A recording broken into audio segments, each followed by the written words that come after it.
빛이 있으라 하심에 빛이 있었고, 마태복음 4장 15절 16절에 보면 스불론 땅과 납달리 땅과 요단강 저편 해변길과 이방의 갈릴리여, 흑암이 앉은 백성이 큰 빛을 보았고 사망의 땅과 그늘에 어두움 즉 죄에 앉은 자들에게도 빛이 비추었도다 하였느니라.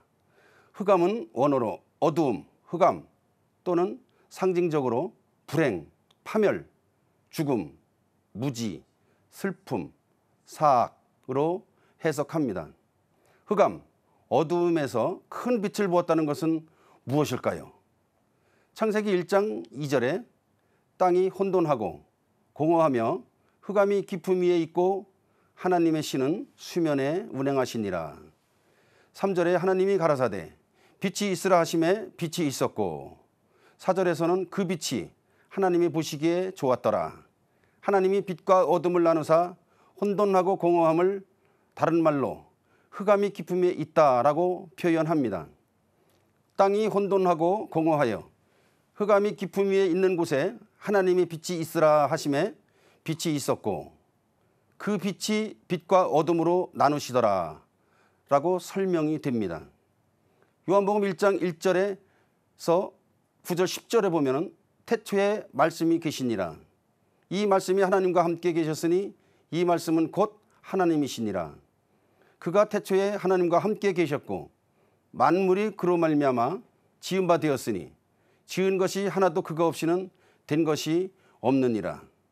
그 안에 생명이 있었으니 이 생명은 사람들의 빛이라. 빛이 어둠에 빛이 돼 어둠이 깨닫지 못하더라. 하나님께로서 보내심을 받은 사람이 났으니 이름은 요한이라. 저가 증거하러 왔으니 곧 빛에 대하여 증거하고 모든 사람으로 자기를 인하여 믿게 하려 함이라. 그는 이 빛이 아니요 이 빛에 대하여 증거하러 온 자라. 참빛 곧 세상에 와서 각 사람에게 비치는 빛이 있었나니. 창세기 1장을 사도 요한은 요한복음 1장에서 이렇게 해석 적용을 합니다. 빛이 있으라 하심에 빛이 있었고 라고 설명하고 있습니다. 즉 빛이 있으라는 근원의 빛, 참빛, 예수, 빛이 있었고는 광명의 빛, 세례 요한으로 비유로 표현하고 있습니다. 요한복음 1장 11절에서 12절에 보면 자기 땅에 오매 자기 백성이 영접지 아니하였으나 영접하는 자 곧 그 이름을 믿는 자들에게는 하나님의 자녀가 되는 권세를 주셨으니. 마태복음 4장 15절 16절에서 스불론, 납달리, 갈릴리, 이방 모든 사람들을 흑암으로 보고 있습니다. 그래서 그들을 흑암, 죄에 앉아서 사망에 처한 사람들이라고 말합니다. 그들에게 창세기 1장 3절에 빛이 있으라는 그 말씀, 하나님 예수 그리스도로 해석하면서 요한복음 1장 9절에 참빛, 곧 생명을 담은 말씀인 예수님이 생명을 어둠에게 공급하고 있음을 기록합니다. 하나님의 말씀에 불순종하여 선과 악의 열매를 따먹은 결과로 아담과 하와의 자식인 가인이 아벨을 죽이는 살인사건이 일어나게 됩니다. 부모의 죗값을 누가 치릅니까? 자식이 치르는 것을 볼 수가 있습니다. 그때부터 오늘날까지 부모, 자식, 형제자매, 민족끼리 죽이고 죽이는 죄악의 도성을 쌓습니다. 이것이 흑암의 땅, 어둠의 땅이라고 표현합니다.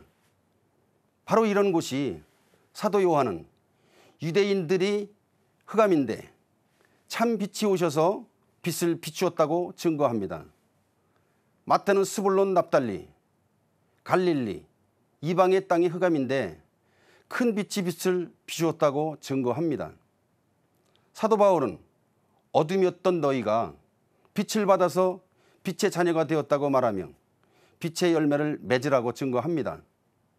빛의 열매는 모든 착함과 의로움과 진실함으로 살아가라는 것입니다. 또한 하나님의 자녀는 시편 107편 14절에서 흑암과 사망의 그늘에서 인도하여 내시고 그 얼건줄을 끊으셨도다. 골로새서 1장 13절에서는 그가 우리를 흑암의 권세에서 건져내사 그의 사랑의 아들의 나라로 옮기셨으니 믿으시기 바랍니다. 이것을 쓴 것은 너희로 영생이 있음을 알게 하기 위함이라. 요한일서 5장 12절에 아들이 있는 자에게는 생명이 있고 하나님의 아들이 없는 자에게는 생명이 없느니라. 13절에서는 내가 하나님의 아들의 이름을 믿는 너희에게 이것을 쓴 것은 너희로 하여금 너희에게 영생이 있음을 알게 하려 함이라. 빛이 있으라 하심에 빛이 있었고 빛이 있는 곳에 영생이 있습니다. 주님 안에서 승리의 삶이 되기를 예수 그리스도의 이름으로 축원합니다. 감사합니다.